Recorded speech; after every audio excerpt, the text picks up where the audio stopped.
Good morning, everyone. This is James at Locking the Value, talking to you today about the wonderful world of crypto. First of all, I can only apologize for not getting more content out in the past few weeks. COVID hit the household quite hard, so we ended up in a position where trying to do videos, trying to do childcare, trying to work was a little overwhelming, and the content just dropped off. I was well aware of everything that was happening in the market, just couldn't. There was just not time. So for people that are following, I apologize. But we're through the looking glass, people, and I should be able to get back to providing the content that you guys need. So there are a couple of things I want to talk about. Firstly, the dip last week, the correction, the so-called correction. Obviously, Bitcoin dropped and had a huge drop like 3 grand from like 19,400 down to about 16,300.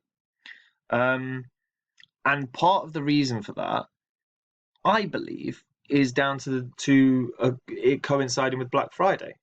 I think if you actually look at the amount of people that sold Bitcoin to Tether and cashed out, the retail positions cashed out quite enormously. And I think a lot of people were just trying to get cash liquidity so that they could make the Black Friday purchases for Christmas or for whatever they needed.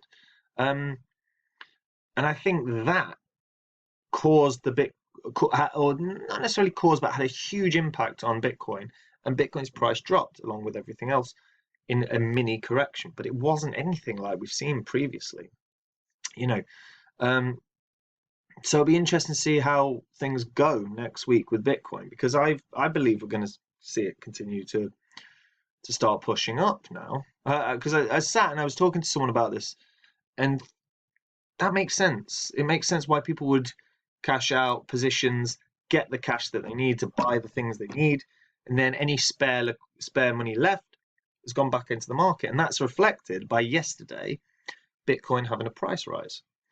And I think that's what's happened. So I'm hopeful that the market's going to continue to progress forward. However, if it doesn't, it's buying opportunities. Remember that, it's buying opportunity. If you can do it, get your position strengthened as much as humanly possible in any position that you're unhappy with. So one thing, XRP had a huge run up. And I have talked about XRP in the past. I'm fundamentally against XRP in the sense of it's not the point of cryptocurrency, the centralized autonomous sort of business. However, it's too big to fail, is my honest take. And I have a heavy position in XRP because I think with the amount of banks that are involved in it, it is too big to fail. And it had a huge price run. And this seems to be coinciding with the fact that they're doing effectively a token drop. So anyone that's an XRP holder will get a 1-to-1 token drop for Spark token. So Spark token, they believe, is going to hit the market at sort of 1 cent. So however many XRP you have, you'll have the same amount of Spark. And that seems to be have pushed the prices. So it'll be interesting to see if it ends up crashing after the Spark token release. Are people going to sell off their XRP position now that they've got a big gain? Long term, I still think in this bull run, I think XRP hits $5 at least. So I'm happy to sit and hold my bag of XRP. But it'll be very, very interesting to see what happens. Now, a couple other things I want to talk about today. This is just an update. This is me catching up with everyone, really. NEM is doing an airdrop. So on the 14th of January, NEM is launching the Symbol public blockchain. So everything you need to know. So if you opt in, they'll take a snapshot of your NEM or your XEM, I know, but your balance, and XEM holders will obtain an XYM balance equal to that of their XEM balance. So NEM's had a bit of a run. Well, it's definitely had a run in terms of price. I think if we go down to NEM, it went up around about 100% before this mini correction. Yeah, so it's had a hell of a run, because it's up to sort of nearly 18 cents.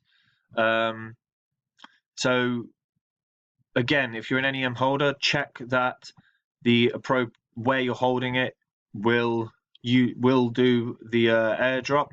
If it doesn't, do your due diligence to find out where they're gonna do this. Okay, because you don't want to miss out on easy airdrop money. Yeah, because you might just want to sell it, cash in the profit, or sell it and use those funds to strengthen a position elsewhere. But these sort of things you've got to be aware of. So you make sure you know about your upcoming airdrops. Make sure you know about everything that's happening with the coins you hold. Last thing, something I'm super bullish on, super excited about. Andre Cronje, the man behind Yearn Finance, has built a DeFi protocol called DairySwap. So it's going to have swaps, options, and loans. Okay, and all of them can be done in effectively one transaction. So this is it. Everything on the DeFi can do something like this. However, in one transaction, not so much. You can do swaps on Uniswap. You can do loans on Aave. All of this is somewhere, but all in one project, in one transaction, not so much. I'm quite excited about this DairySwap. So yeah, so there are several projects that enable swaps: Uniswap, SushiSwap, options, Hedgic, Open, loans, Aave Compound. DairySwap differs because it can, in its ability to offer multiple functions with one contract. Now, the DairySwap architect, Andre Cronje, the man behind Yearn Finance, the thing that had the biggest gain of the year, effectively, the best, if you got in on Yearn Finance early doors, you are a very, very lucky, very successful investor just on that. DairySwap I am waiting on. The moment this comes out, I'm buying, and I'm buying heavily into a position in this. I like this. I have faith in this, in Andre Cronje as a developer. So we will see what happens. But worth being on your radar. So if you are unsure about release dates, check Andre Cronje's Twitter, because he does updates there. Okay. That's all from me today. I just wanted to catch up, say hi guys, and you are going to start getting content multiple times a week. Okay. Take care. Stay safe.